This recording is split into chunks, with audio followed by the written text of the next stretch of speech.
you while you were in Lagos. So it's nice to meet you, and I hope I'll be meeting you again soon. For those who we've not met, my name is Zila Malia, Manager Risk and Resilience. I work very closely with Elias on the BimaLab project. And today's session will be discussing innovating to scale and what that means for your startup or for your company. I don't know if you like being identified as a startup or insurtech or company. I don't know which term works for you. You made me say startup. Startup. Which one? Startup. Yeah, startup makes a whole lot of sense because startups are companies who try to find solutions to problems that are rapidly scalable, right? So Yeah, startup is the right word. yeah, it's the right word. And the richest man, well, in the globe, Elon Musk actually has a startup. So it's actually a good term. So we're going to discuss what innovating for scale means, and Elias and I are going to take you through this session.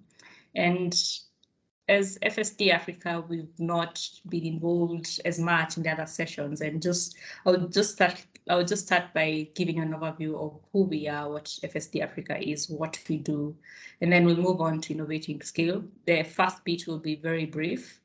As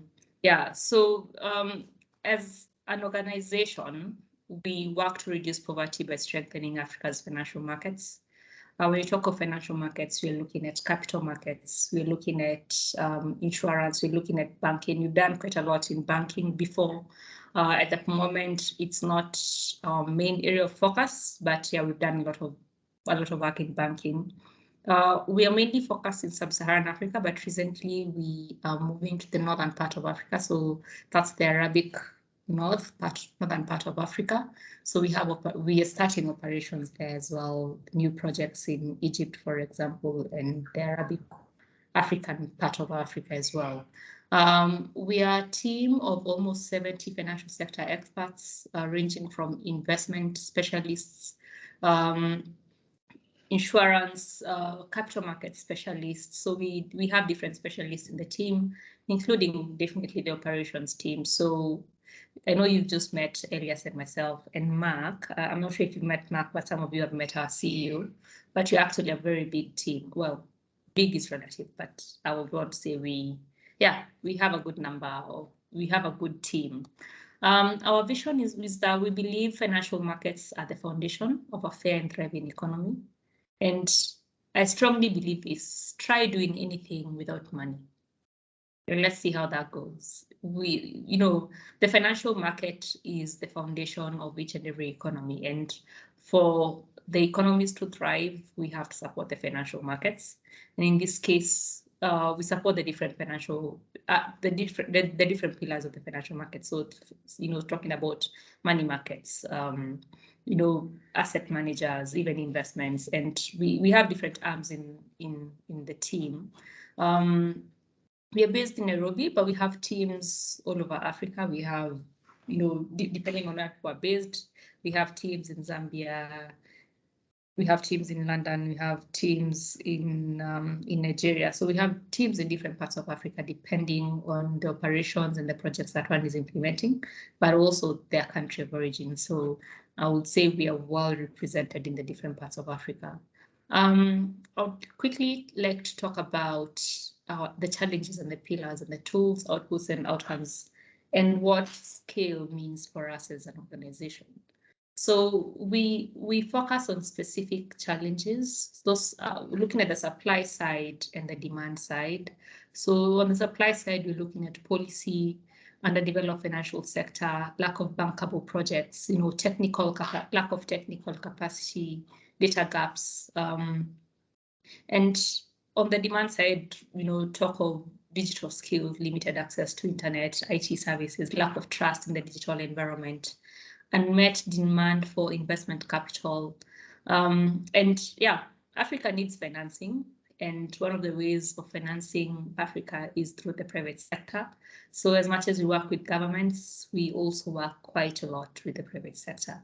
We have different pillars. We have capital markets pillar, which works with capital markets. We have risk and resilience, which is this team, whereby we have different projects, basically in insurance and de-risking investments in different projects, long-term projects.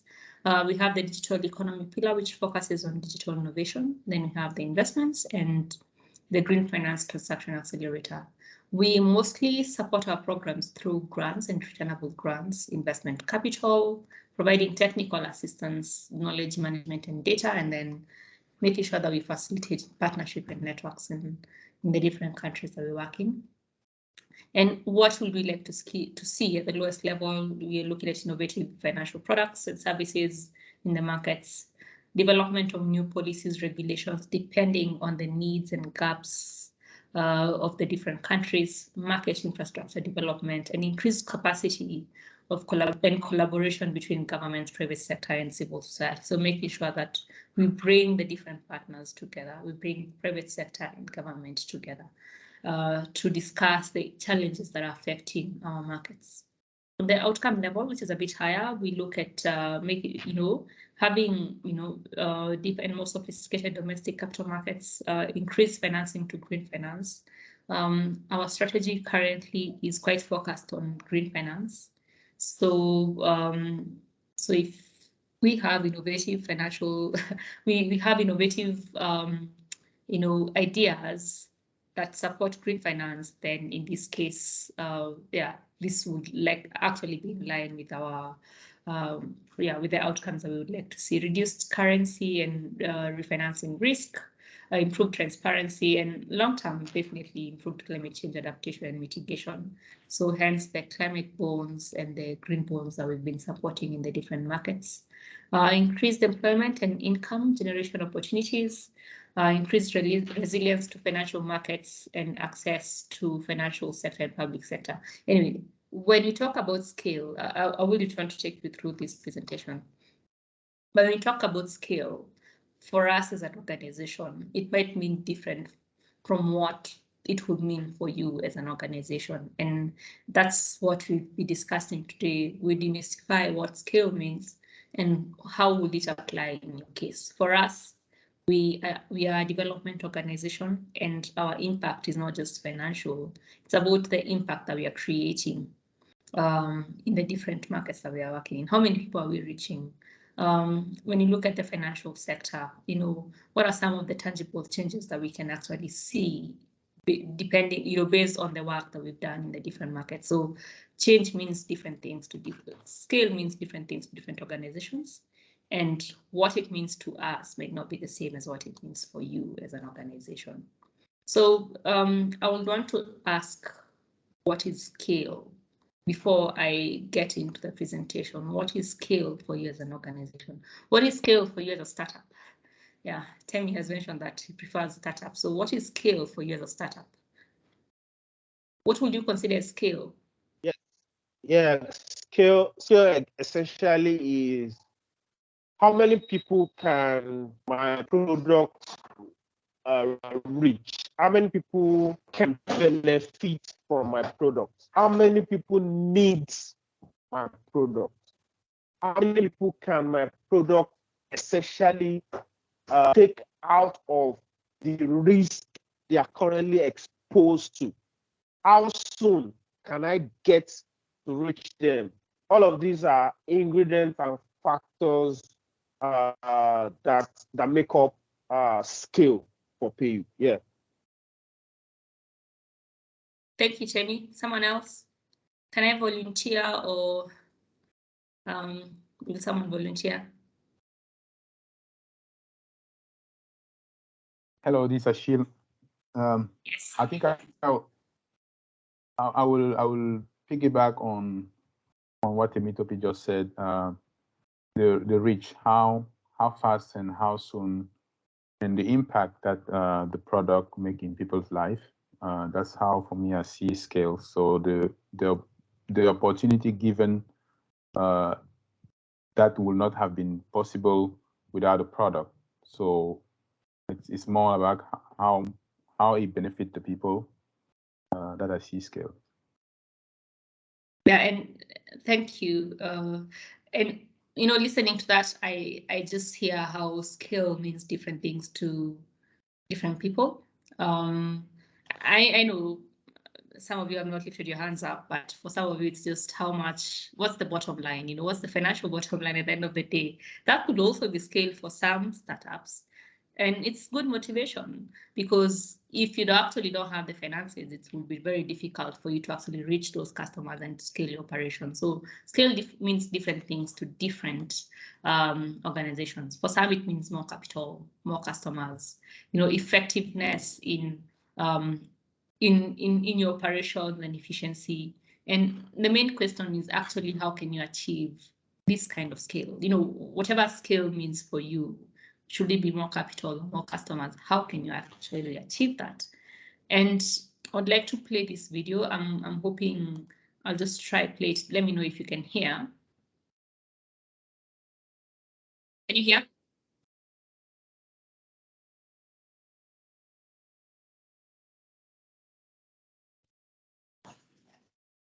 Zilla, no, we can't hear. Can you hear? No, we can't. We can see the video, but there's no sound. Okay, just a moment.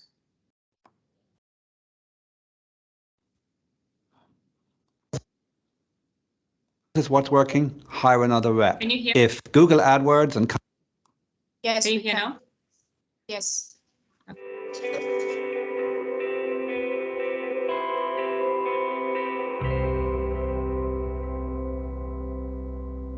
you scale by repeating whatever it is that is working to generate revenue.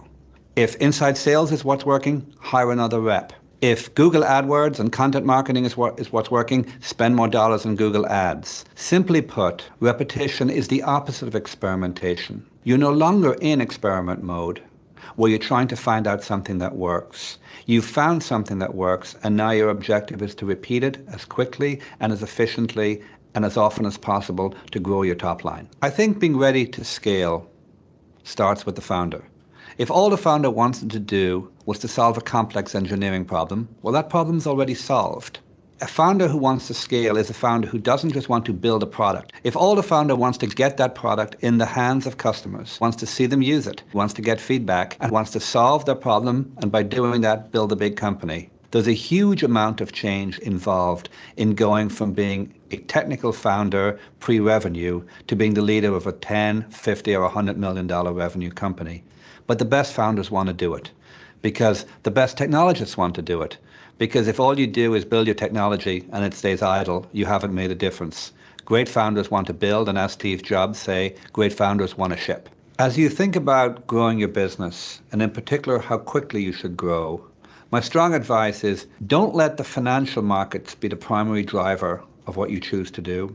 Dare I say it, don't even let your greed or your ambition be the primary driver of what you choose to do. The number one thing you should focus on is what are the needs of your customers? How quickly are potential customers starting to adopt the product? And ask yourself, the hard question is, do you have time to wait? Or will other companies fill the void if you don't grow quickly enough to satisfy your customers' needs? What we've seen over and over again in our companies is that financially driven models and spreadsheet driven models of what you're going to do generally very quickly give way to the two eternal constraints. How quickly or slowly will customers adopt your product? And how quickly or slowly can you hire the people to meet that need? It's generally your ability to hire and your ability to grow and satisfy customers that determine how quickly you grow at the scaling stage.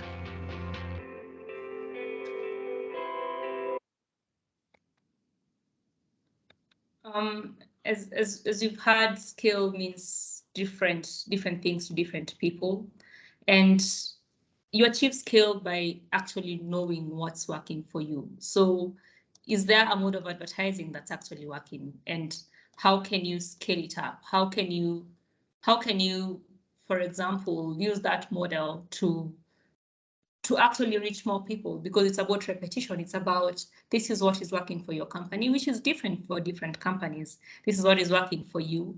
And how do you actually use what's working for you to your advantage? And it's important to pursue scale. And the question is, why pursue scale? Do you want to reach more people? Do you want to provide access to services to as many low-income people and communities as possible? In some cases, depending on what you decide scale means for you, if it's about providing services to low-income people, then that means the financial bottom line might not be as good as providing a given product, a product that only the very well up can actually, afford. And, how do you make sure that when you scale, it's actually sustainable? You're not going to be the company that, for example, you made it in a certain year and then, maybe you can talk of Nokia. Everyone had a Nokia phone at some point. I have owned one myself. I'm assuming that some of you own them. But at the moment, very few people have Nokias. What happened? Where did Nokia go wrong? When it was ahead of all the Samsungs and Apple phones and all that. How do you actually remain when you scale and reach more people and actually reach the clientele and reach and achieve the aim that you wanted to achieve? Then how do you still remain relevant in the market? It's, the market is changing. There's new technology coming up and all that is happening and we can see it, but also as an entrepreneur and as a startup, you need to see the market is changing. You need to know the demand, the demand in the different markets that you're working in and make changes as you go as well so that you reach the people and you reach the, the clientele that you would like to reach. And when I look at innovating, making, model for taking an innovation to scale, it starts with an idea, and all of us in this call have been past that. You experiment it and you replicate it, early replication. This is where you actually get to know what's working for you as a company. And sometimes people fail and it's learning from that and getting up and starting again and learning that this is actually not going to work. So you don't repeat that. You do something new that's going to work for your company. Then you learn what the best practice is. Then you repeat that. And it's a bit more than repeating. You need to standardize your processes. You need to build the infrastructure for your product.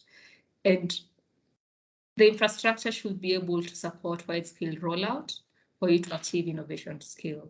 And the main area and the keys to scale is actually the section where you actually standardize your processes.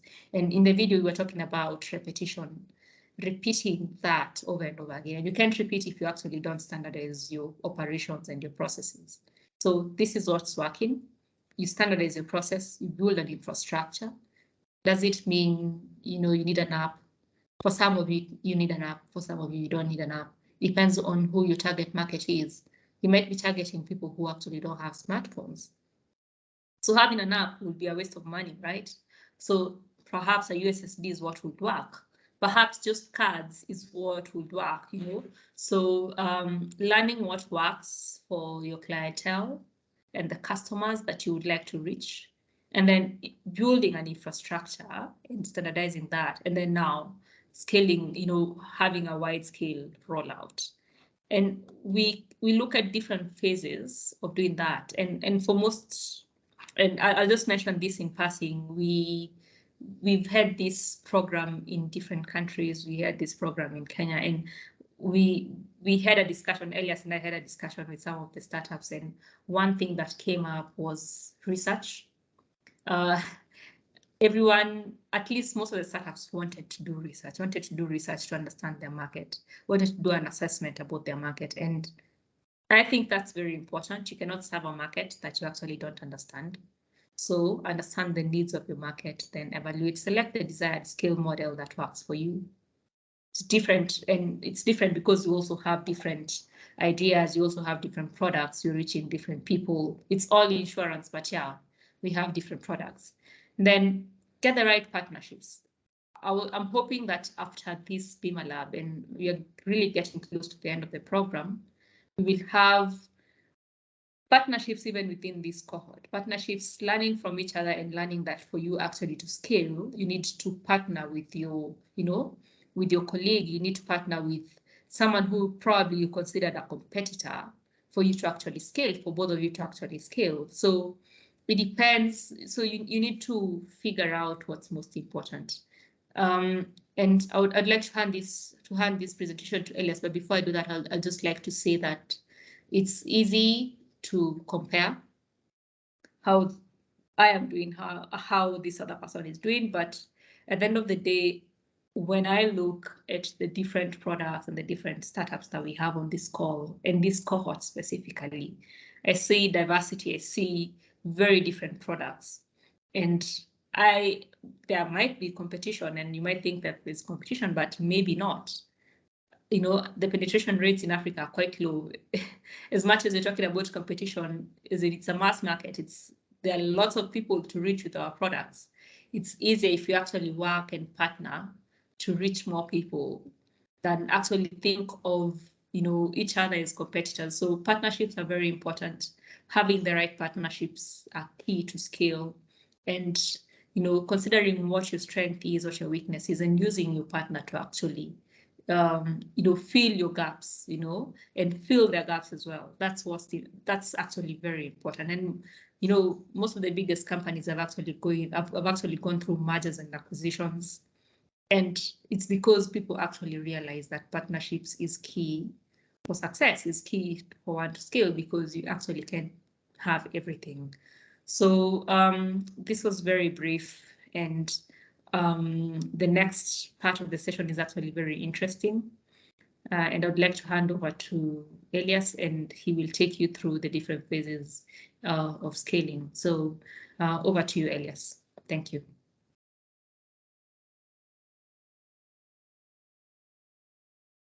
Yeah, good afternoon, and it's great to be here. Thank you, Zila. That's very insightful. So, guys, it's quite another opportunity that we'll be discussing what scale is. And ideally, when you talk about scale, I know all of you are in this particular component because you are entrepreneurs, and what basically will make you excited just to be here is just to make sure that you make money. So I don't know who doesn't want to make money. And even maybe some of us are in this particular call this afternoon or evening, because one or the other, you are trying to make the ends meet. You are trying to basically survive. In Africa, we talk about we try to survive each and every day, right? So scale is that particular component of survival, right? So if you cannot hustle your game, then it will mean that in one or the other, you won't be able to be there in business the next day. So it's exciting that we'll be talking about then how do we ensure that we could, in one or the other, innovate around scale. Now, let me give a couple of examples, because I've been in this particular sector for some time, and in one or the other, I've tried to run, I would say, like an insurtech. I used to call it Techtuaries. And ideally, what I was trying to do that particular company was merging two things, technology and actuarial science, in terms of how then could we process data over time. And I started quite back when I was still in campus, and over time, then so many things happened, and when we were getting scale, then I allowed one of my partners to go ahead, and that particular partner bought me out. So currently the company is involved to what we call MobiDev, and the guy is really doing great. And sometimes I usually regret, why did I maybe decide to sell all of my stake and remain where I am. But again, what I've seen that particular company do over time, it's quite exciting. And I know in the next couple of weeks, I'll try and invite that guy to speak to us on how that particular company managed to become MobiDev and what currently are they doing in that particular space of data and developing systems. Now, I want us just to go through a very short presentation, and then thereafter we'll have a discussion. I usually like having discussions because, you know, we cannot really manage to discuss this through paper, but basically through sharing experiences, and that's what I want us to have. Is it possible for us to share different facets of scale that we can think about? So all of us are insurtechs in one or the other, or basically you are supporting the financial sector. And it will be important maybe to know how then do you create your future. So let me share my screen and let me know if you can see my screen. Can you see my screen?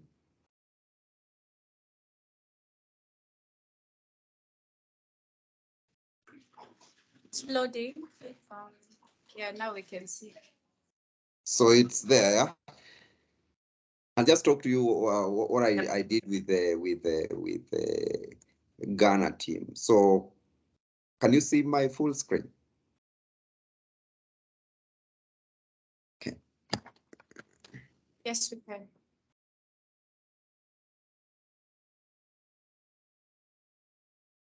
All right. So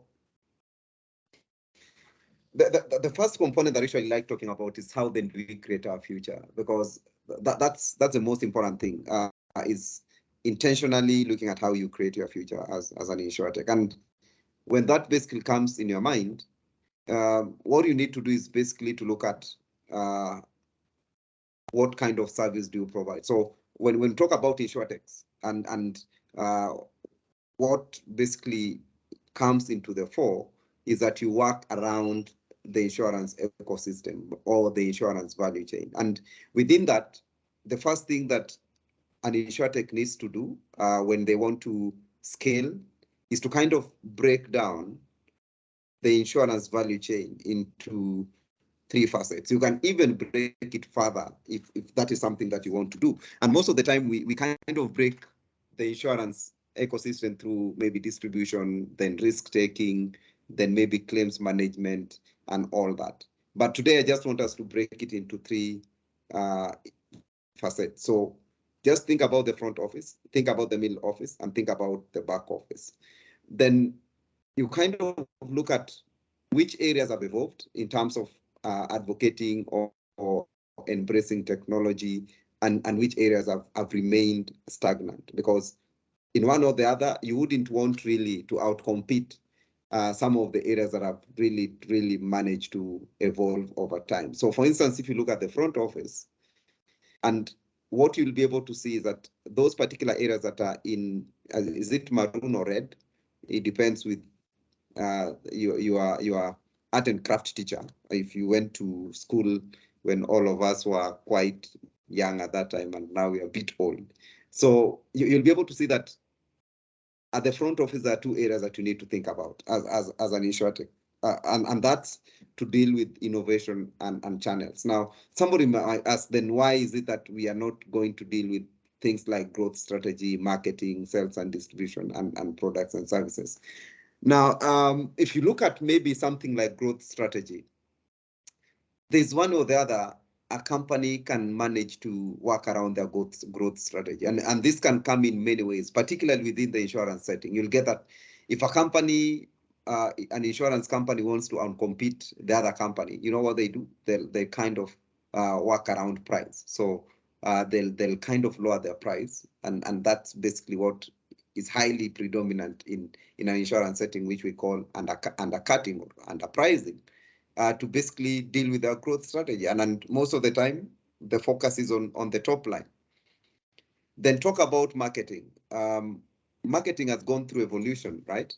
So you'll be able to see that you can basically advertise through a number of channels.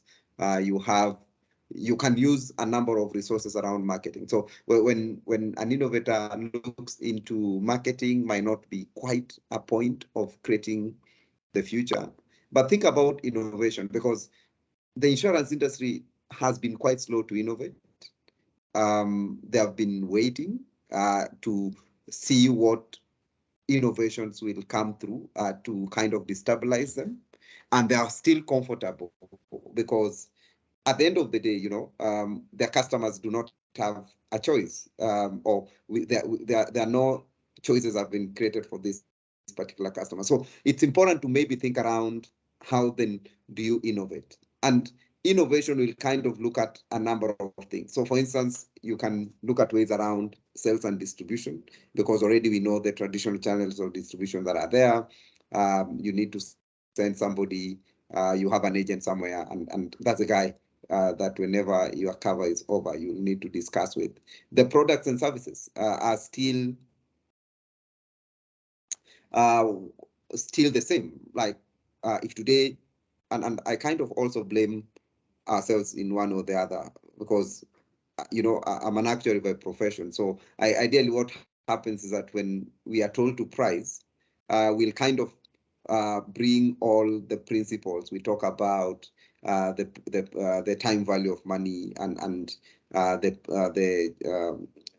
principle of equivalence, whereby the benefits and the premiums must be commensurate, and we don't expect some of these particular payments to be done irregularly and all that. So kind of in one or the other, it makes the products quite rigid. But have we innovated around products by you can purchase the quality of benefit or the level of benefit or the amount of benefit that you want to get. You can basically be able to pay for your cover maybe later when you don't have regular payments or such kind of things. So innovation and channels becomes a very important aspect for creating the future. Can you basically create alternative channels of distribution? Can you create different levels of products that are quite innovative, that meets the needs of the consumers? So think about how then you can innovate around the front office. And I know there are quite exciting innovations that we've been discussing across with all the insurtechs that have been participating in one or the other. At the end of the day is how then do we ensure that these innovations or the channels that we are going to distribute our products will create that necessary future. Then the next thing is the middle office. And this is where you'll realize that everything is in red or in maroon, because here the insurance companies or basically the insurance companies are not interested in the middle office. They still operate using the traditional channels or basically the old ways of operations in terms of claims management. They still collect the information the way they want to collect. They still use what we call the outdated technology to manage their systems. And ideally, what blocks the front and the back office in the middle office? Because in the middle office is whereby customers in one or the other will be disgruntled. They'll be required to maybe give some information, or ideally, if they are coming to claim, then they will be required to issue other informations. So think about somebody that operates and maybe there's a death and this particular person had purchased a last expense cover, right? And the first form of information that they'll be required to give you a fine, can you give us a death certificate, right? Now that will be another setting. That's another information that will be required. But remember, this guy is dead and they just need money to ensure that they can pay for their funeral expense or something like that. Now, assume that the information was collected through sentimental analysis, right? Whereby if a particular person reports death, then this particular company or this particular insurtech will use what we call sentimental analysis. And in this case, then they'll be able to collect information out of the relationship that this particular person has. So is it possible to see in one or the other? Because nowadays we have so many channels or social media channels. If somebody dies today, in one or the other, there'll be somebody that will have written somewhere, rest in peace and all that. Can that information be collected, right? Because there'll be so many sentiments being sent across the ecosystem within the social media fabric that is currently quite robust. So if you think about the middle office, this needs to be totally transformed from the way the operations are done to the way technology is managed to the way the information is managed. The only challenge is we haven't seen much of activity happening around that. Then think about the back office. In this case, then this is the area that will, in one or the other, look at how they manage the entire business process. So for instance, underwriting. yeah, underwriting and risk management. Are they using the same old channels of underwriting and risk management? I've seen in some areas that the technology has really improved in the back office, whereby when it comes to things such as underwriting and managing claims, they even end up employing artificial intelligence and even drones to kind of collect some of this information when the claims has to be met or the benefit has to be paid. Yeah, but along this, you'll be able to see what companies have managed to do is kind of strengthen their financial systems, their human resources systems, their capital management systems, but in one or the other, those particular facets that have a lot of value to the policyholder or the persons that will be purchasing these particular products are not heavily invested in. So think about this and look at where will my product kind of manage to help the insurance industry resolve the challenges that they are currently facing. So as you kind of develop your idea, you need kind of to break it down and see which area do we really will my idea really support. Be flexible in terms of getting new ideas. I know one of the biggest forms of not getting to scale is also not taking, I would say, some guidance. And this is something that has happens because you kind of look at, okay, fine, I know my solution and this is how it would work. But ideally, you need also to step back and see what has been happening in the past and what new things can I bring into my solution to develop my technology or my innovation to the next point. So then what basically comes in mind is, then what do you, when you talk about innovation, what comes into your mind? Now, all of us are innovators, you know. There's no one who has never innovated. As long as we are born on this earth, the first way of innovating is basically trying to walk, right? You'll fall several, but then you realize that for me to walk, I need to be holding some stuff along the way. So it's the same thing. That's how a kid innovates or a baby innovates to step or to walk. So as you develop your ideas, you'll realize that it will be quite a challenge, and you might need to hold on a couple of things. At times, things might fall, and you might fall along the way. But the key thing is basically to keep on going. So innovation is basically the process of adapting and adapting to a well-known product or creating something new that changes the way in which people look at things. So innovations can come up by just adapting to a particular product. In this particular case, then what you need to think about, if I'm adapting to a well-known solution or product, how does that really affect the existing ecosystem going forward? Then the second thing is basically creation, and creating is quite a challenge. When we talk about creating, there are a couple of things that you need to think about, because creating basically changes the way your clients will experience your solution or your service. So what you've kind of developed as an innovator, have you adapted to a well-known product? You need to be very clear around this. Or are you creating something totally new? And how will that newness or the creation that you've developed change the way your clients or your clients or your customers will experience your product going forward? So I don't know, maybe by the show of hands, if you've adapted, you can write on the chat. Mine is an adapted innovation or an adapted idea. Or if you are creating something new, you can just write new. I'll be checking on the chat and seeing how many adaptations do we have and how many new things are we gonna get out of this. And I'll also ask you a couple of questions to kind of support why are you saying it's adaptation, or is it something new? So I know maybe Emma, you can let me know as people kind of get into the chat and talk about whether it's an adaptation or it's something new. Right. So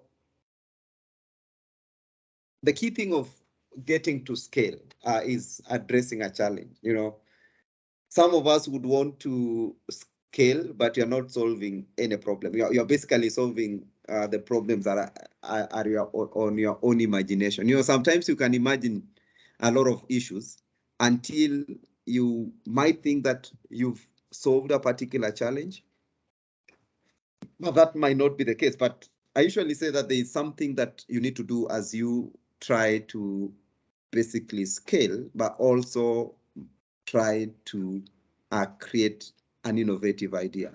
And I usually call it, I actually call it going through a purposeful detour. So most of the time you'll be able to see a challenge and quickly you might want to get a response around it. So you want to kind of respond to that particular challenge, right? Now, the way to scale is kind of taking a very what we call what I talked about earlier, the purposeful detour. In this case, then the first thing that you need to do, you need to uncover the existing reality, right? And this is something that most innovators don't do, or most of us that are trying to innovate, we don't do. We kind of look at, okay, this is a challenge, this is a response, but we haven't really uncovered the reality around it. So as you uncover that reality, it kind of basically takes you what we call a direct response to a more learning approach to response. So you uncover that existing reality. So for instance, you've realized that the products are unaffordable, and that's what people talk about, right? That insurance products are quite unaffordable. Now, the quick reaction will be, why can't we basically break that particular cost into 3, or basically divide that 4 times, and in a way tell the customers that instead of paying $100, I'll allow you to be paying $25 every week, though you need to pay $100 every month. Now, the $100 that you require this particular person to pay every month is what they don't have. And quickly, your quick reaction is, okay, why can't we break it down into 4, then request them to pay on a weekly basis? Now, that will be a solution one or the other, but we haven't really uncovered the existing reality. Maybe the lack of this particular person from paying $100 is given by the fact that he is unable to get money as regularly as possible. So what you need to think about is, if this is the case, how do we ensure that we can have maybe a product or something like that, or ideally we can have, in case somebody gets excess funding, you can even pay more at that particular point when you have more money or a lot of money than any other time. So in this case, then you are looking at the existing realities, what is basically making this person not pay or basically say this particular product is unaffordable. Then in that you start co-creating new ideas, right? So the ideas will be, how about we kind of have a very regular payment? How about we kind of provide a structure whereby they can get a facility, and this facility would, in one or the other, in case there's a risk or there's a benefit, then that benefit can be paid before you collect your entire benefit.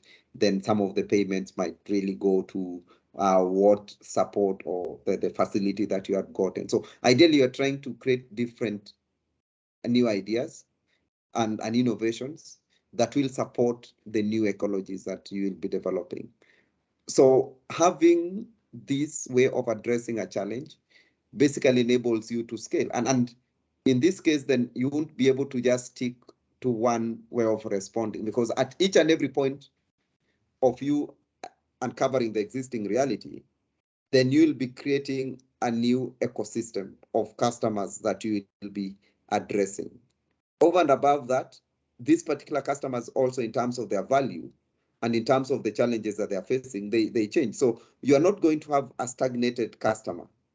These customers' experience will be changing over time. So if they keep on if the experience keep on changing, then also the new ideas and the innovations surrounding them must always be at that particular point that you enable flexibility around change.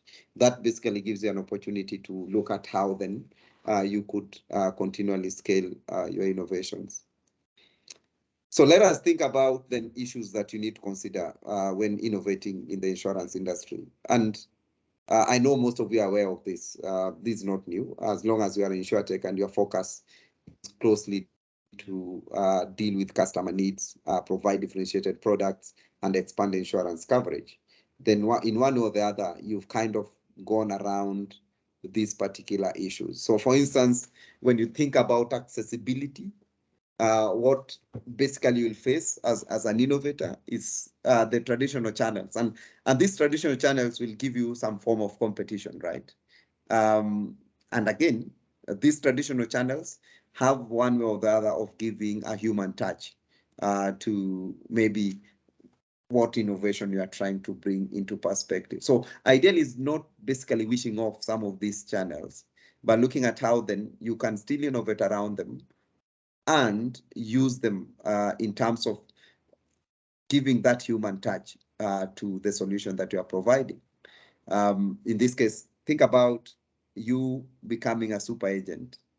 And in this case, if you are in that particular format of distribution and you are a super agent, that basically brings in these traditional channels, say brokerages and agents, is it possible to use the technology to kind of transform how these particular persons or these particular people operate, right? Then you think about alternative channels. And in this case, then the alternative channels are those particular channels that are not currently in one or the other within what we call the Insurance Act, right? And you want to maybe formalize them. So assume that there are people that work in groups. So there's an already a well-organized group. These groups do understand their problems well, and they do basically have a very good rapport with each other. Then it will be very difficult whereby you now go and tell them, look, guys, I want to give you another person that will give you, or basically you'll be using that person to give you your insurance solutions or something like that. So in this case, can you think of these alternative channels being the profit centers, whereby you convert them to a profit center? And this is something that I was discussing the other day. Like, you know very well that if today somebody dies, the first thing that happens, you are going to form a WhatsApp group, and immediately people will start saying that, oh, I've put $50, I've sent $100 and all that. And that money will be kind of put through that particular channel and through that particular group until the funeral happens. Then everything goes back to default settings. And I was asking, how then do you maintain such a group, right? These are buddies, right? And they have been brought together by a particular unfortunate circumstance. How do you convert that unfortunate circumstance to be a point whereby they can be looking at supporting themselves into the future? In this case, then, can you convert that alternative channel to be more like a goat eating group, whereby if this particular person, you tell them that, look, I'm giving you I'm giving you this particular solution, and their solution is not that you are telling them that in case somebody dies, we are going to help you manage that. That will be the ultimate goal, whereby you are giving them a solution whereby in case there's a calamity or somebody dies, then they'll get some money to meet some funeral expenses. But how do you make that group lively? And one way I was looking at it is, Is it possible for such groups to have maybe monthly goat eating or maybe fortnight meetings whereby there's something that brings them together?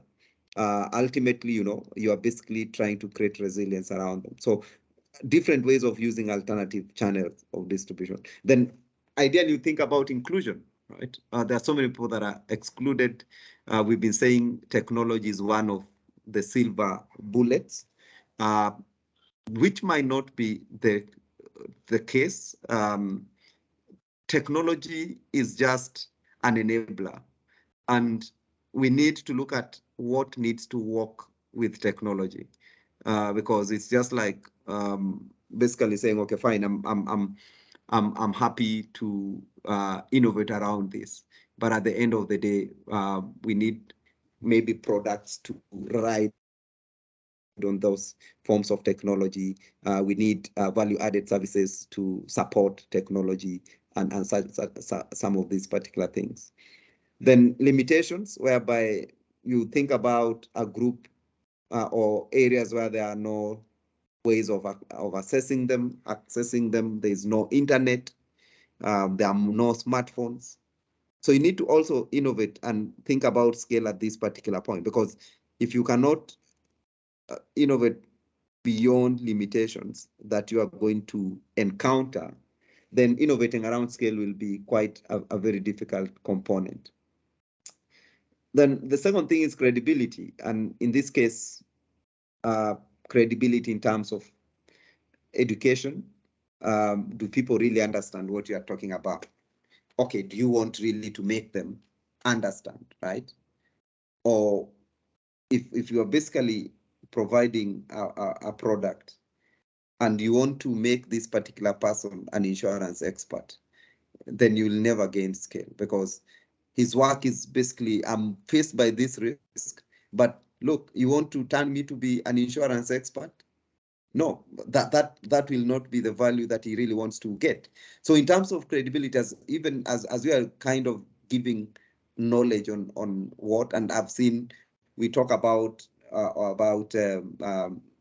financial literacy is important, but we don't want everyone to be a financial expert. You cannot turn the entire continent to ensure that if you ask somebody what is an interest rate, they'll be able to tell you what interest rate is. What this particular person needs to know: if I take my money to a bank and I've taken like $10, yeah, will it come more than that $10, right?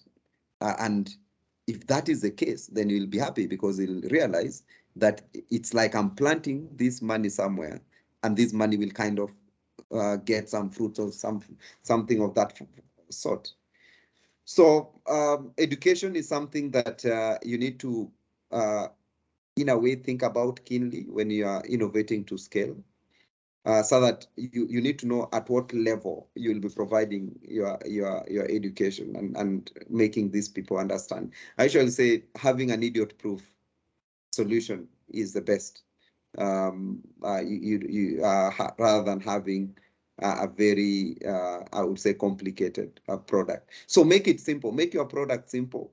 Make it something that if you say 1 + 1 is equals to 2, not saying 1 + 1 is equals to 2 into bracket of 1. So that makes it quite difficult. Disputes, how do you solve the disputes? That's something that will always come up. How do you solve claim disputes? That kind of will bring in issues around credibility, that, okay, fine, I bought this particular product, but it didn't pay me, or basically I was taken through another process. Is it possible to have it whereby you can limit the disputes that will come on both ends, at the point of access to the customer, but also at the point of providing value, or basically paying the benefit to the customer? Then think about your business model, right? So what are your customer needs? The best thing is that we try and kind of fix a customer into a particular corner and say, you have to take this product the way it is, whether you like it or not. So we don't go through what we call customer mapping and really understanding the dynamic nature of our customers, right? And that's why sometimes we don't innovate to scale. And also sometimes that's why once you've innovated, your solution will be replicated. And because the person that have replicated your solution has the muscle and the power of advertising and all that, then you realize that, look, I came up with an idea and that idea was quickly replicated and I didn't get anything around it.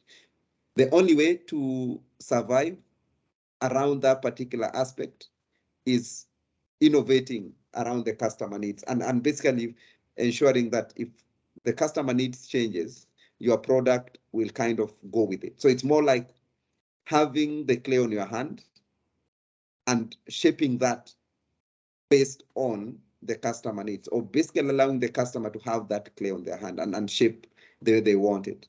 So flexibility around how quickly your product can change to customer needs is very important. Think about tech integration. How do you continually integrate tech? Tech is always changing also. If maybe your product was being sold through WhatsApp, currently, you know, everyone is on TikTok and all that.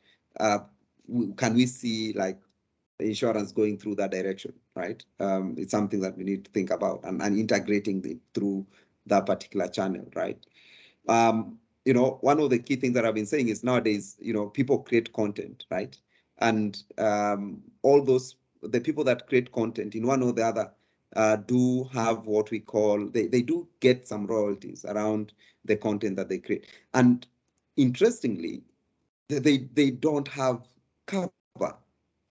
Is it possible to basically provide a cover that will be dependent on the number of views, right? Right, like if you'll tell them that, look, I'm basically giving you coverage based on the number of views, because we know the current generation is all about content creation. And you'll get that this particular person will, in one or the other, be faced by a particular risk, health, or other. And I've seen that happening even here in Kenya, whereby a celebrity cannot even manage to pay his medical expenses, though he was creating content across the year. So, you know, we need to think about how we integrate insurance through that, whereby dependent on number of views, you would be able to measure that and provide coverage around that, right? Channel management. How do you manage your channels of distribution? You know, channels will change. Channels will face different difficulties around their management and ecosystem change. So you need to know how then you manage your various channels of distribution. At the end of the day, it's profitability, right? And for a business model, for you to kind of support loyalty, you can think about shared profitability models, whereby the customer also has a stake in one or the other on this particular zone. And that basically means that even if a competition comes in, the customer will have a lot of stake on your business model. Let me pause at that and let me see whether there are any reactions before I continue. I see Temi has a hand up. Yeah, I couldn't see that. Temi, you can talk, you know. Yeah, so I actually wanted to chime in when you talked about how to basically know what your customers want, right? And when you were talking about the first thing that naturally comes to our mind when people don't buy insurance is that it is not affordable, right? So I just wanted to chime in there, but I think yeah, you can think, still chime in. Let us hear your reactions around that, Temi. Okay. And this is something that if you want to say anything, you can basically say something. And I know that my team is checking on the background. If there's somebody with the raise hand, you can interrupt. Okay. So essentially, I just like to use like personal experience, right? So I think the kind of products that usually scale are problems that you yourself as a person, you are faced with that problem, right? And you seek to solve that problem for yourself. And probably while trying to solve that problem for yourself, you now realize that, oh, there are tens of millions of people facing the same problem as yourself, right? So in my big car ownership journey, right? I often, for example, when I buy like a Tokumbo car, right? The first year I do comprehensive insurance because I'm all happy and all of that, right? But the second year, I'm not willing to cough out tens or hundreds of thousands to do comprehensive auto insurance because I'll be like, oh, last year nothing happened, so why would I throw away money, right? So that led me to why is it not that, I mean, if I want to drive out, right, why can't I just have cover while I want to drive out? And when I come back in, I shut down the cover, right? That has always been like playing in my head all along, right? Before I decided to do something about it, right? And traveled to basically learn to see firsthand and understudy the paper mile, right? And in domesticating that, I was like, oh, paper mile will not work in Nigeria because you could be in traffic for 2 hours straight, right? So paper mile, you probably won't be charged while you're on transit, while you're in traffic, and insurance is no premium, no cover. So, but when you do like a pay per minute, it's a counter that keeps counting either you're in traffic or not in traffic, right? So, I mean, I didn't now think that in my head. On my return to Lagos, I decided to look for a market for that solution, right?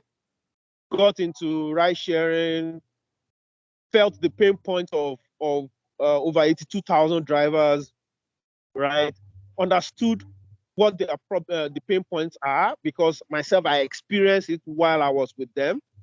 And there were a whole lot of validation around, we make money on a daily basis. Why can't we just get something that, like, as we drive or we essentially are on the road, we get cover. And when I get back home and I park my car in my gated house, as within my gated estate, I shut down the cover, right? So the idea now, therefore, was pushed to the drivers with the intention of, oh, let's do an MVP of 100 people.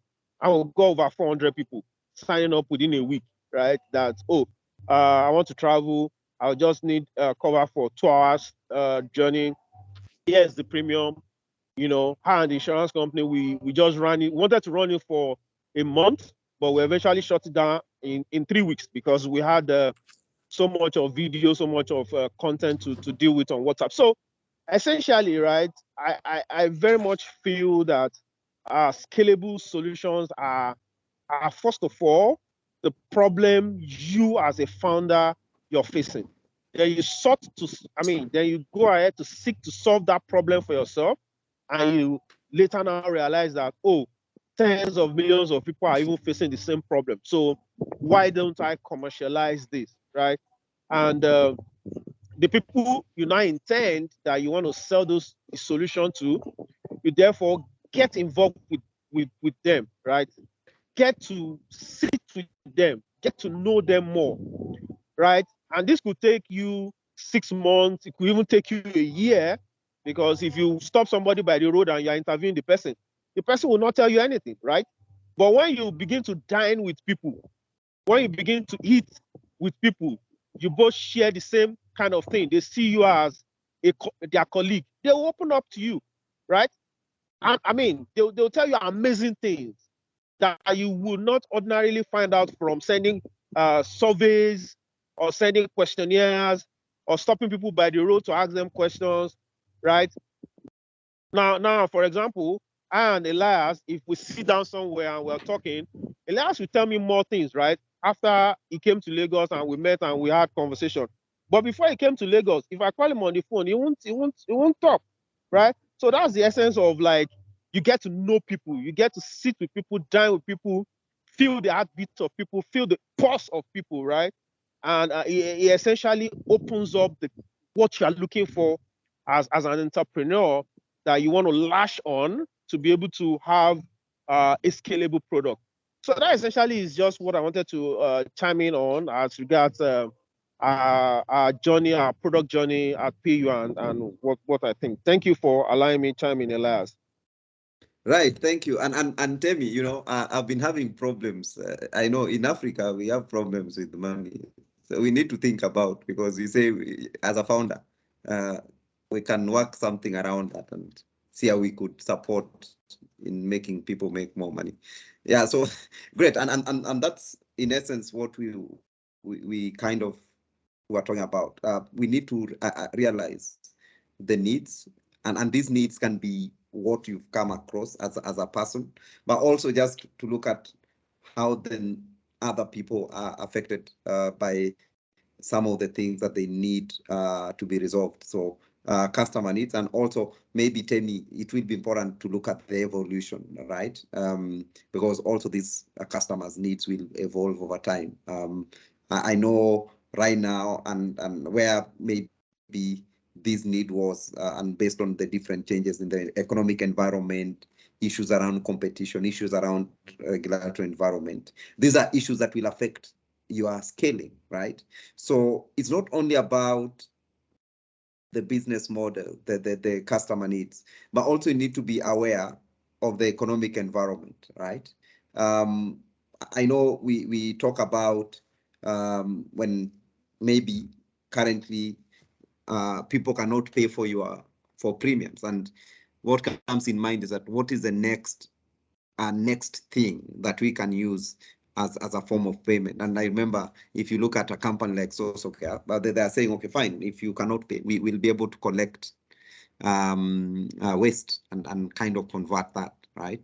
So that kind of looks at the economic environment and how then you can replicate that going forward. Competition is key, is also another component that you'll never run away from as an innovator, and particularly it can have a big effect on your institution. So here you do what we call collaborating around the competition.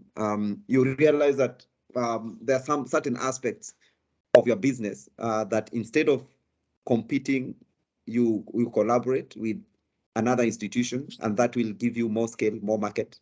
So you need to know what time you have to compete and what time you have to collaborate as an innovator, rather than always thinking about competing out and trying to outwit your competitors and something around that. The regulator or the regulatory environment is key to your success around innovation. I've been working previously. I worked as a regulator, and I know how we can be the pain around scale, right? And you might blame them that they don't want you to scale, but you see, the key here is that they're looking at, if anything goes wrong, how many people will be impacted, and that's why they are usually quite keen when expansion starts to occur, if they don't have a proper foothold of your innovation. So ideally, what you need to think around here, if you want to innovate around scale, is basically having cups of tea with your regulator and kind of enabling him to understand the evolution of your idea over time. I don't know how often you need to do this, but this needs to happen. They need to be your best friends, just to be able to kind of give them a sneak preview of what you are thinking, what you are going to do next, at the same time what you are doing currently, so that if you go and kind of tell them that there's a shift on my model or my solution, then they are already in that particular aspect of proper understanding. Then you need to think about the tech environment. There's a lot of technological revolution that is happening now. I don't know whether what we are currently utilizing now will be there tomorrow, because technology is always in a revolution. So think about that, but also the technology risks can impact you.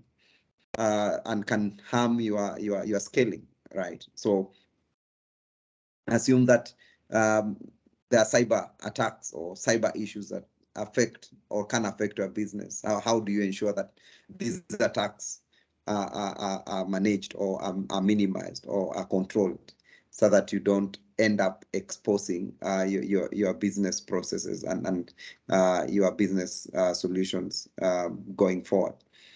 Then customer demands, you need to think about altered needs.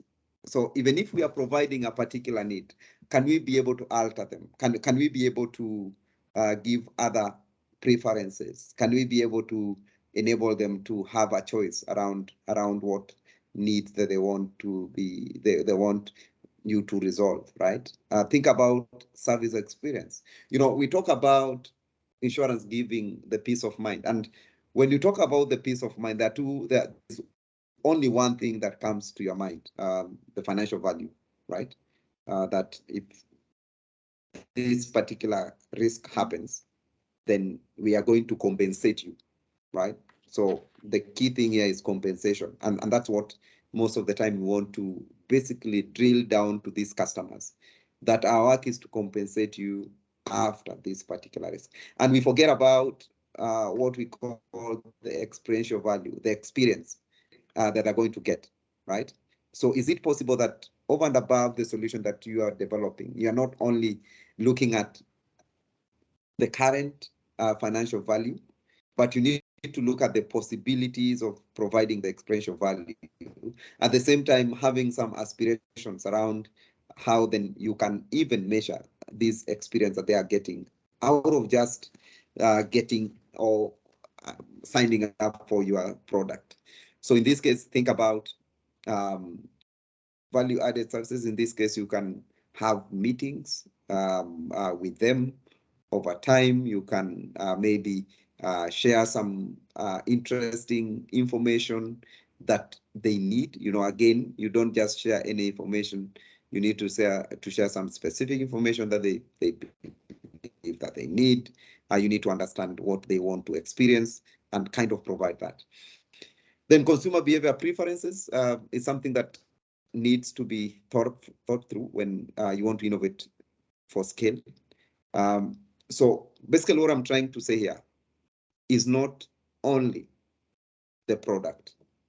All these particular factors are very important when you want to basically innovate to scale. And you need to kind of look at your product and go through this and check which areas you've managed to really tackle, which areas are pending, because one or the other, some of these issues that we have highlighted here might basically have an impact on your idea as you try and take it to scale. So maybe your product is really good, is serving the customer needs, and everything is in technology, but you forgot about addressing technological risks. Then poof, there is a cyber attack, and information is all out there, that information and personal information has been leaked and all that. That can quickly impact your business towards scaling. So there are things that we need to explore, because all of you are new entrants, right? And most of the time I usually say I like the new entrants that are basically frustrated by either from they were working in an incumbent insurance company, or the way you had Temi explaining, is a frustrated founder who had a problem and he had little or nothing to lose when he was trying to enter the market. So in this particular case, then as you get into that market, people will kind of see, okay, this person is really posing a very small threat, because look, he's just going for a new market. These new markets, it's applying new technologies, and mostly it's on a trial and error. The margins are not big. But the key question is that if your innovations have found new customers and new markets, which might be small and significant, the key is basically to enable them to mature. And once they mature, they'll be able to make some inroads to the existing ecosystem. And what basically comes in my mind here is two interesting components that I want to lay out. There's what we call disruptive innovation, and there's what we call sustaining innovation. And most of the time, and this is what incumbents do, they run their solutions through what we call sustaining innovation. And what sustaining innovations do, or what that particular approach does, is that they kind of anticipate what will their customer require next, in the next, maybe when they'll be interacting next, right? And most of the time, they work with the existing customers. So if maybe a customer was purchasing maybe a life cover of around $100 per year, then they'll realize, okay, fine, this particular customer has gotten some salary increment, so we can tell him to increase or basically get a new cover for his newborn, and that will happen. So they'll kind of innovate something around it, and they'll be able to give that particular person another product. So they kind of sustain that, and they use the customers that I call their more. These customers are very demanding. The customers are already understand the ecosystem. They demand. They'll tell you, like, look, I need this and that. Because they know what they need.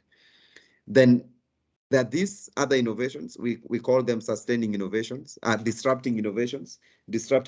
And in this case, then these are where you'll get that most of you will want to operate. You want to go to an entirely new customer, an entirely new market, because when you go to the new market and the new customer, these are persons that do not have an experience, or though they might have an experience, but you are giving them, you are giving the model that is completely new.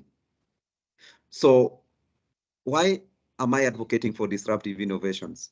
It's because you'll be able to have a customer that are least demanding, right? They don't demand much because they are trying also to get solutions to their needs. At the same time, they want to address the challenges that they are facing. And over time, you'll get that these particular customers will come to a point whereby they can start learning, and they can now start demanding up to a particular level. And once you get your customers to start demanding, then it means that you can easily now compete the incumbents with their already demanding customers, because most of the time the incumbents don't want to go to that market that is new. They don't want to go to those least demanding customers. They don't want to kind of try and test new things. So they also look at them as very small and insignificant. So you need to know, is my solution really in terms of looking at what is currently being provided? And that's why I initially talked about adaptation and creating new. And maybe at the end of this, we'll be able to discuss whether you are adapting or you created a new solution. And within that, you'll be able to know whether you'll be using a sustaining innovation methodology or a disruptive innovation methodology. And the one thing is that whenever you start from a disruptive innovation methodology, you can easily transform that to a sustaining innovation, whereby you get to that point where your customers will be demanding, and you can easily outcompete the incumbents at that particular point. It is very difficult to outcompete an incumbent on an already existing solution, though you might provide it through a different form of technology. But remember, the incumbent can easily use any resource that they need to develop that particular technology. Maybe your intention is not ideally to outcompete them, but partner. Then that basically brings in the component of strategic partnerships that come through the sustaining innovation methodology. So maybe before I go to scaling principles, I just need also to give another example. I know all of you are aware of a company. All of you are aware of Celeron, right? And Intel. Okay, you are aware of Intel, right? Yes or no? Can I get some reactions? All of us are aware of Intel. Yes. And I know you are aware of Celeron. Yeah. Right. Yes. Okay, fine. So let me give you an example. Let me give you a story of Celeron, Intel, and AMD. Now, when Intel, they do provide what we call the processors, computer processors, right? And I know they are the world well-known computer processing. They do computer processors across the world. Now, when Intel was producing their chips, their chips were quite expensive. And I remember we talked about affordability, right? And at that particular time when the computer was coming in, computers were really, really expensive. And basically to own a computer, you'd be one of the guys in the village, and basically everyone would know that you, at least in your home, there's like a computer somewhere, right? So when Intel was doing all that, another company realized that, look, we are basically getting into this market, and the computer processors are really, really expensive. And AMD is also a microchip processing company. AMD decided, why can't we produce cheaper, low processing versions of computer processing units that could be affordable, right? So they went ahead and started producing micro insurance. So it's like they were producing micro insurance for all these customers that were not having computers. So you'll get that, you get a we usually call them platinum computers, whereby if you even try and do 1 + 1 - 4 divide by 6 raised to power 10, then you'll wait for it to process, right? Because like the processing memory is quite small. So AMD went in and started producing these cheaper, lower versions, processing units, and immediately they realized, okay, fine, we have those customers, and our customers are not basically those guys that are going to do complex simulations on a machine. These are guys that only want to have a computer and walk around with it in the village and try and do some letters and do Word and all that. So Intel immediately realized that, look, we might be losing value, or basically we are not basically targeting the lowest of the market, and they came up with a company called Celeron. Now Celeron was basically to target again those customers that would require a low processing type of a laptop or a computer or something like that. So instead of AMD coming in, because what AMD would have done with these customers that were the lowest of the pyramid, they would have grown with them, because obviously and that's basically what happens with technology such as Apple. They're always coming up with a new iPhone. So the next day, I don't know which iPhone we are in. Is okay, fine. I don't own an iPhone, so I might not have an idea. But always is that. So for a company like Apple, sustaining innovation, they try, and their customers demand, like, this particular phone is not taking a better picture than like that. So the next thing is that they'll come up with a new one that has more pixels and all that. So Intel realized that if we allow AMD to go into this market, they'll soon come to our level and might start producing high level versions.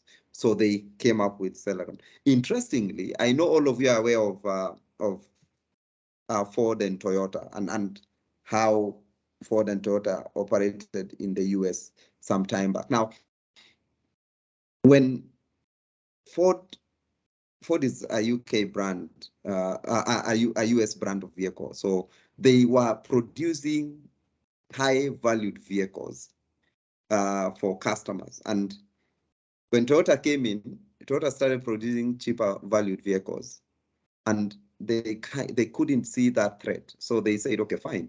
Our customers are only on the high end. We are not gonna be concerned with these guys that are producing low-end vehicles. And in fact, people were like, okay, fine, if you use a Toyota, will this vehicle, I might maybe die in an accident. So a few people started trying that, and they realized, okay, fine, the vehicle is cheap, but it has some safety areas around it. Fast forward right now, if you look at the way Toyota grew over time, it has even gone beyond the GM Motors, which basically produces Ford, because if you look at how Toyota brands of vehicles have gone, it starts from the cheapest to the most expensive. So Toyota grew their brand by starting with low-end customers, but over time they realized that their customers always required a higher version of a vehicle. So they did what we call disruptive innovation. So as their customer grew, they went further, innovated another vehicle, up to a point right now, you can get the most expensive, maybe Ford, and the most expensive Toyota might be at the same par. But remember, they didn't start at the same level. So those are two examples whereby one company realized that there was a threat that was coming through. They quickly had to develop an institution that will be disruptive to ensure that as their customers grow, they would go to that level of sustaining. One did not see that threat, and that basically what happened. And you can see how scale can be an issue. So you need to think about your solution now and where your customer will be tomorrow, and who might come in and quickly try and get that particular customer that you are not really serving at that particular point of at where your innovation is. So what are the principles here? You need to discover your pain points and solving for the unmet and solving them for their unmet needs, right? So customers' pain points, is it only on value or price? Is it on experience? Is it on just basically lack of knowledge? And how do we solve that? Then there's also the thing of seeing and designing for the bigger picture, right? So your solution now should not only be about the level at which you have developed it. You need to kind of have a plan. Like, if my customers demand for more, am I able to quickly replicate and enable them to grow? Because if you are looking at entirely new customers, over time they'll realize that, okay, fine, I've reached to a level whereby then I don't need to purchase this product anymore at this particular level. Why can't I now go and purchase it at the incumbent? Because you've enabled him to be more resilient. He'll start getting more money, and he will start demanding for more. So make it fit for the bigger picture, design it for the bigger picture. Think about strategic partnerships, and I've kind of looked at how this could be done. So if you are basically adapting your innovation, is adaptive innovation, then strategic partnerships works because you've adapted your solution to solve a particular challenge that maybe an incumbent is facing, and you cannot really outcompete him in that particular space.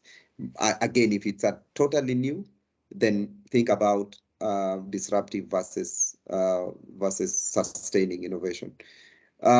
Talent and learning, these were we don't really put a lot of investment as innovators, and most of the time what you see is that talent really leave the startups, and most of the time they're poached in one or the other. So the key here for scale is that you need to ensure that you can support your talent, you can continue adapting that talent to further learning, because technology we've talked about, it changes over time. So if you cannot manage your talent and be able to ensure that your talent is always up to the speed to the various changes, and it becomes a challenge. Then engage the regulator in an open way, and this whereby I can tell you, I've been in the regulatory office, and most of the time, what I've experienced is whereby an innovator will try and hide some of the things that he knows that will be in violation with the law, and you try and hide that and just give what you think is good for the regulator to hear. And over time, you realize that these things turn out and the regulator happens to know them. So what I usually say, for you to scale, just be open. Just tell this guy, look, this is it. This is how this particular model operates. These are the areas that are not acceptable by your law. Can you tell me how we can resolve them? And can you tell me how we can work around them? Rather than saying, okay, fine, because I know this is something that is against the law, let us just try as much and most to hide it. Now, the regulator at times will not even know, because they might not have that ability. But over time, as you scale and you gain, then some of these things start coming out. Also, you need to have confidence to identify and ensure appropriate management of innovation risks. I talked about the risks that do exist, cyber, AML, anti-money laundering issues, risks that might come your way, operational risks. So how do you manage them, and how do you identify them? How often do you go back and look at your risk management infrastructure and look at the level of exposure that your ecosystem has? And I think most of us don't think about this, because yeah, we are innovators and we want to see these solutions going pretty fast and all that. Then we realize that, okay, a lacuna happens, then everything is basically taken to the drawing board. Funding is important. You need funds. You need to know how you are raising your funds for different series. You need to know when you are raising those funds. Again, you also don't want to ensure that you overborrow, because you need to balance it out.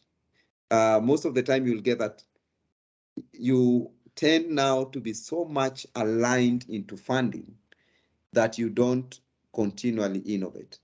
So your line of success will be that we've managed to raise this much, we've managed to raise this much. But when it comes to ideally pushing for your innovation, and your innovation really also looking at other challenges that the customers will be facing in the future, is not something that you kind of prioritize. So don't only prioritize on funding, but also look at the entire ecosystem to see what you need to raise. So I don't want us to be one-time hit wonders, right? We need to ensure that as we scale, we need to focus. We need to basically focus and commit to the current operating model. And that is really important. But also, you need to kind of ensure that as you deal with the dual pressure of scaling for innovations of the past, you also need to look at the unpredictable impact for today, and even the uncertainties of the innovations that will be happening in the tomorrow. So it's basically a balancing act. You need to focus now and commit now, but also look at continuous innovation, which is grounded into increasing variance of ideas that will be coming your way, a number of experiments that will be coming your way, challenging your status quo. Because, you know, one thing that I've realized with, I'm an innovator because I can give you a couple of things I've innovated, is that once you've innovated something, you don't even want to be challenged what you've innovated. So you kind of say, okay, fine, this is the best thing that has ever happened, and I don't want this to be challenged. So that will make you a one-time hit wonder. So challenge the status quo and the way you think, and act in a way that you kind of allow for fundamentally having new ways of thinking. So these are dual pressure, is that we focus now, but can I also challenge what I had in mind yesterday for what needs to come into the future. Basically, as we conclude and allow for questions. Yes, Elias. Oh, there's a question now. Yes, hi, Elias. This is Ashil. Before we go to the conclusion, one quick, I want to have pick up your brain on this issue of the principle of innovation, of scaling. Situation where innovation is kind of go against a systemic way of thinking, challenging a status quo when we know insurance is an industry with a high barrier to entry, so whether it's capital or human capital, resource, etc. The few players that making it is quite difficult to get into it. Even the regulators sometimes are also complacent. So when you come up with a product that will shake up the market, and including disrupting or making sure the less performing companies established in the market will be behind. So now you're starting being kind of a threat to the system. So how do you see the approach in terms of scaling when you need the market to kind of work with you, but at the same time, a significant portion of the market might maybe lose market share because they'll be exposed by your innovation, and they basically it's not in their interest to see you succeed. So how do you manage this type of situation? Yeah, so in this particular case, then you are coming to that point where I was talking about sustaining innovation, because in this case you are having a solution on what the industry should have done, but they have never done it. So in this case, you are basically trying to compete them with the same. You are trying to get their same customer. So you are trying to get into their cake, and here is whereby now you need to kind of think a level lower, whereby you say, okay, fine, is it possible to create a kind of a market whereby the customers will be completely new in this particular sense? Then as I scale it, or as I kind of push it above the disruption curve, then I kind of pick these customers from these existing incumbents. Now, in that case, then if you are having to work around the customers that these guys own, they have so many ways to fight you off. They can fight you off through price, right? So if they realize that you come in and you are selling a solution through technology, and say that you are selling a solution at $50 through technology, then the guys will say, okay, fine, you don't need that technology as an incumbent. We'll be collecting your $40.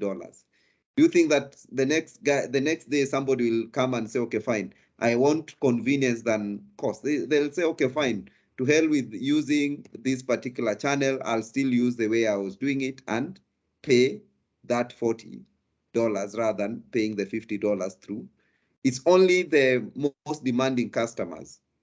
In this case, the customers that are most demanding, and they know the $10 I'll be losing so much time by basically doing this thing the same way, just for the purposes of $10. Why can't I still use this technology? So you see that's the difference now that works. So how do you then manage this? I did mention around a strategic partnership, and in this case, then what happens is that you need to kind of convince the incumbent that you are not basically taking away what they currently have, but also you need to kind of give them some assurance that you will be getting them more customers in one or the other. Because if you are basically coming and telling me that we want to convert your book to digital, as well as the company will say, okay, fine, they'll sit with you for like 2 weeks, then the next thing they'll be able to do it themselves, right? Because it will be like, okay, you want to help us convert this. They'll pretend, okay, let's see how this happens. Then after a few weeks, then you realize that the way you used to go there and talk to them, then you realize that, okay, fine, there's a change of tone. The next thing is that, okay, fine, I'm not meeting the relevant person that I was supposed to meet. The next thing is that, okay, fine, we don't really need to continue working on this. I think this cannot work for us. But at the end of the day, these guys are basically creating their own system. So the key thing is that when you are going in there, you need to kind of come up with a bargaining, whereby the bargain will be the customers that you are bringing in, right? Or the new space that you will be showing them that this is a new space that I'm creating out of this ecosystem. You also mentioned around the regulator. Yeah, you know, the regulator at times is not really concerned about your innovation, and is too much concerned about is so much concerned about the well-being of the customer. So in this particular case, what they'll need to see is that will this innovation really support the well-being of the customer? So that's a point at which you need to kind of assure him, and then you will have some interest on what is coming through.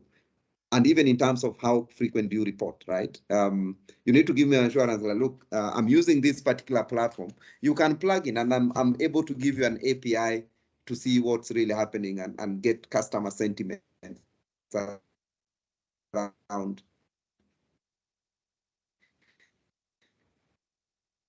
this component for them to continually support.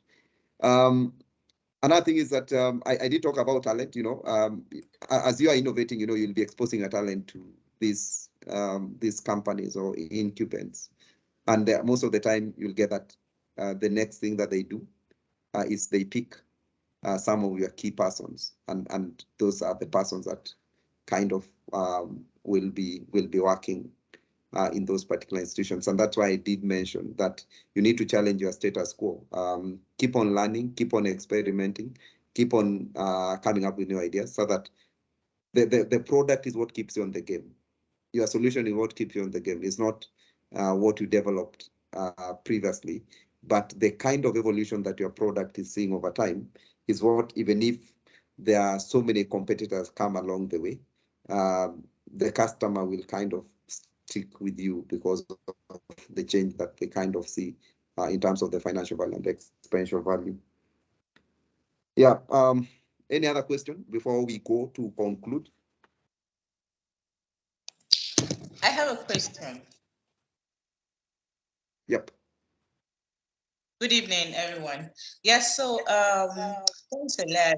On the issue of partnership, something just came to mind, because some of us are thinking multiple solutions as new entrants. And then on the other hand, let me speak for my company. This Comfort, sorry, I didn't mention, but I don't know if you know.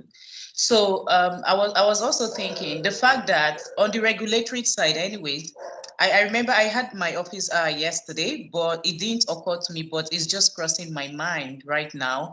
And I'm thinking and asking if this is doable and if it's possible, considering the fact that we as a company, you know, Izanu, we are bootstrapping, we are pre-revenue, and of course, we've gotten some kind of traction. So just for the purpose of ease of doing business as well, going to market, that kind of market penetration.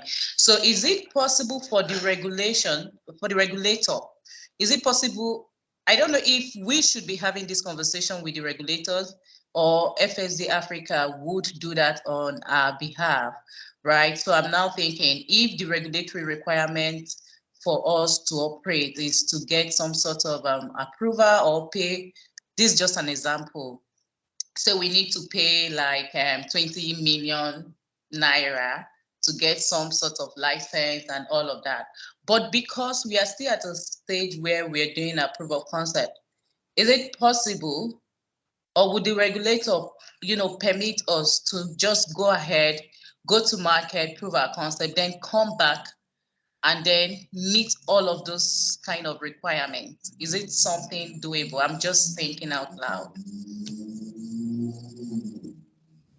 That's like a kind of concession.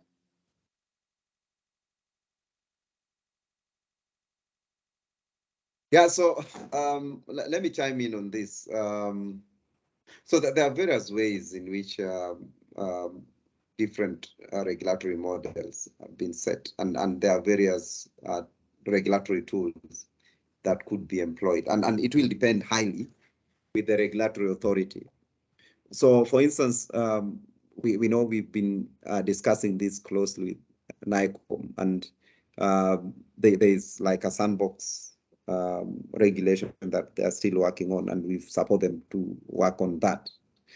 And this is whereby now for the proof of concept and for the more of like test and learn, then you would be able to test that within a particular period. And once you are testing that, you will be exempted from a number of requirements, right? So there are a couple of requirements that are exempted for testing. A firm will be exempted for testing. And over time, as you test that, you need to, once the test is over, we'll be able to tell whether was it a successful test or a failure. Now, if it's a failure, then there's need to look at what are the exposures and how do we pay for those particular exposures. So in this case, then we come up with what we call a quantum of risk. And you have to define that as an institution. And in case that happens, then you as an insurtech or as an innovator, you need to meet that particular risk and ensure that no customer is exposed. The same thing is that it will be tested within a particular level. So the number of customers has to be defined upfront. There'll be a number of reporting requirements that will be there. Though a number of requirements will be exempted. The regulator will exempt a number of requirements from that particular setup. So it depends, and if that will, you'll be required to apply, and I hopefully NICOM will get that regulation up and running for you to test and look at that particular aspect. The other way is ideally partnerships, and in this case, then if you decide to go to an insurance company and say, okay, fine, let's test this particular solution. Now you will be operating with their license in that particular case to test your solution. And this basically moves from what we call a regulatory sandbox to more of a digital sandbox, whereby now you sandbox within an existing licensed institution through a partnership. So there are various ways you can look at that.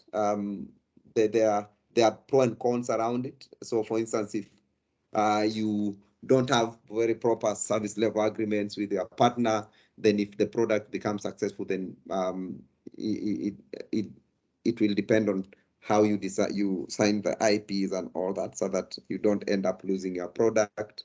Or if you have a very clear plan of partnerships, then you might continue working as you have done if you've managed to take the product through the digital sandboxing. Regulatory sandboxing is usually, I would say, the best, because it kind of reduces that time that you'll be discussing and requesting for a company to work with you and all that. But also it gives what we call an assurance to the customers, because you basically operate with the blessing of the regulator, and the customers that you are going to test with will feel protected, because they'll be happy to work, given that they know the regulator has an eye on what you are testing on them. Yeah, so that's how I would want to respond. Okay, yeah, thank you very much. We actually would like to explore that, like I would say right away, if this can happen, right? Because we have that we have an ongoing partnership, conversation, and then on the underwriters, on one hand with the underwriters, and on the other hand with customers who are able to pay, and then we are careful not to, flout the regulations. And I mean, I was just too careful not to bring it up in our conversation during the office hours yesterday. I just wanted to, check back, just to be sure that we can do it, and how best can we approach the regulators, so we are covered as we do our proof of concept. Yeah, so in case that you guys need more support, you can let me know, and we can have a chat with the team at NICOM. All right, thank you. Any other question? Yeah, just a quick one. Sorry, my name is Dumebi Okonkwo from Turako. Can you hear me? Yeah, we can hear you, but you are speaking from far. Are you in Yes, Kogi or you I'm are in in transit. Victoria I'm in Island? transit. Hello? Okay, fine. Go ahead. Hello? No, Okay, we I can just hear you wanted now. to ask Comfort if she's aware of any minimum capitalization for InsurTech, because I'm not sure I caught that information. So I'm trying to understand why the need to engage the regulator in that light. Sorry.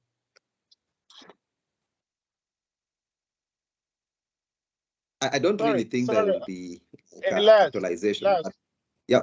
Elias, sorry, can I just like chime in for my two colleagues, right? See, All right, tell me. you don't need any capitalization, you don't need nothing as an InsurTech, right? Just go ahead, have some form of partnership with an underwriting company. That's all you need. All of these capitalization, applying for as an InsurTech and all of that, the guideline that was released does not apply to us. Yeah, right. We are not floating. None of us here is floating a website to compare prices, right? So what's sufficient, at least in the conversations I've had with the NICOM guys, right? I also had my officer this morning with the NICOM team. All you require, right, is an SLA, service level agreement with an underwriting partner. That suffices for you to run, right? So that's just a little 2 cents I wanted to drop. Thank you. Absolutely. Yeah. Thank you, Tope.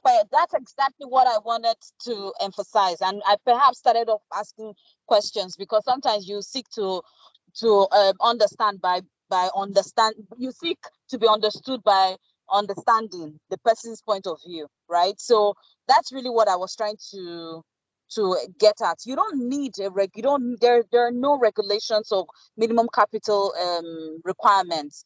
I think Tim Tope has succinctly put it. I won't add extra to it. Thank you. Yeah, All right, thank you. That was yeah, actually so that I wasn't ideally, about capitalization. My question was actually different, or my ask was actually entirely out of the capitalization question. I was just asking, like. all right, guys. Yeah, so particularly when it comes to the InsurTechs, the reason why you kind of go through a sandbox is basically to enable you to go around some of those requirements that will inhibit that inhibits you to get into the market, so capitalization and all that. So definitely you will not be able to require to meet some of this. But for now, if the sandbox regulation is not yet out, you could use the partnerships through what we call digital sandboxing with the incumbents and see how that process progresses. And yeah, definitely sign some agreements on how you operate, and kind of that can also be shared with the regulator in terms of the engagement that you will be having with those incumbents. Yeah. So any other question before we just conclude? But anyway, is that we need to ensure that as we kind of transform a policy-led industry, because again, insurance highly policy-led, and this reason why. Sorry, Elias, sorry, I wanted to say something. Like you rightly said that if we have issues, we should chat you up, especially as it concerns the regulator. I'm gonna ask for your indulgence that you would have to help us. You have to be so much on ground to help us. I mean, help each and every one of us that need your attention and need the regulator to approve one thing or the other, so that he essentially will be able to scale. At least you will be able to provide some sort of confidence for our regulator to move ahead with whatever solution we're looking to push into the market. So I just wanted to chime that in, that you probably will be getting a number of us having conversations, dragging you into conversations with the regulator. Yeah, thank you. Right. Yeah. So let's get that, and we'll be happy to support wherever necessary, and basically provide some thoughts on the direction that we need to take as a continent, and also as a market in Nigeria. Yeah. So and that's why we are saying that is okay. Yes. Sorry, I wanted to also make reference to the conversation we're having. Was it last night or early this morning? Tokwe, you remember? I know Emma had said she was going to check in, so I just felt, okay, you know what, man, it would be nice to pull you into that conversation now. You may have to refer back to the WhatsApp platform for that conversation we had, you know, around sending a mail to NICOM and to have a meeting with NCC.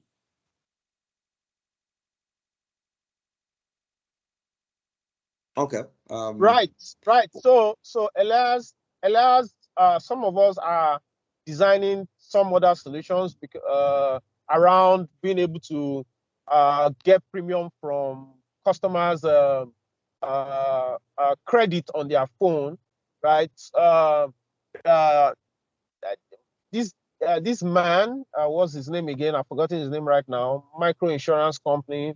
They tried it I think in 2014, but it was shut down by CBN, NCC, and NICOM because they couldn't agree on who should be able to debit a customer's credit on the phone, right? And the way things are going right now, we need to start exploring how we can essentially debit a customer's credit for, so that you will be able to pay towards insurance premium, right? We are developing a solution that we particularly need, right? And we will find out that solution also will be needed by other lenders. Startup who lend money out, and of course the buy now pay later guys. So we're developing that solution amongst some other solution, and paying through credit.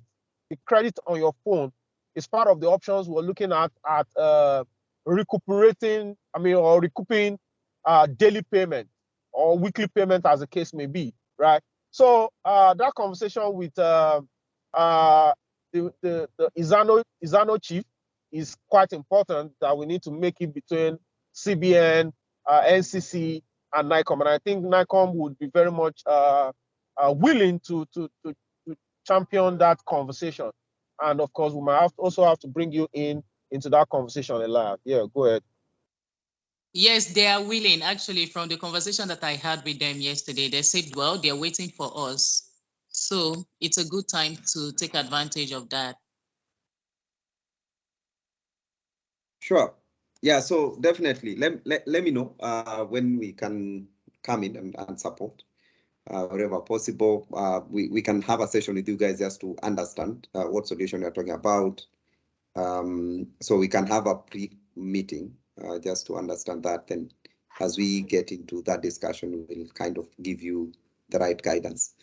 So I know we are basically beyond our time, and you know, we can keep on talking even longer than this. I'm looking forward to be in Nigeria, and you can hold some of the questions that you have now. I won't really go into conclusion, but I just wanted to share one image with you guys on how innovation is important in Africa. So let me see whether I can manage to share that. Let me tell you if you can see that innovation. Can you see my screen? Yeah, we can see your screen. There is a cattle drinking from a pothole. Yeah. So think about this. Not every problem in Africa is a problem. Some problems are opportunities. So let's innovate and come around and address those particular problems. So we've just realized that in this particular part of the continent, there was no water ports around, and there were potholes along the road, and at least it rained and the cow managed to get a place to drink from.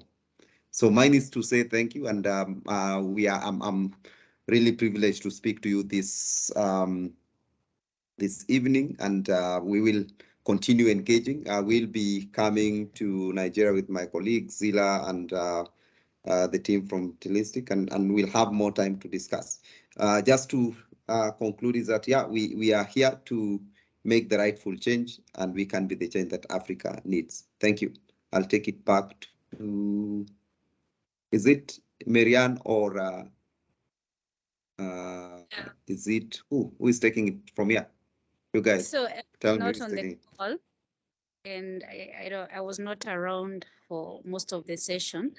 But yeah, I want to thank you, Enzila, for such an insightful session. I know the cohort has benefited immensely from what you had to share.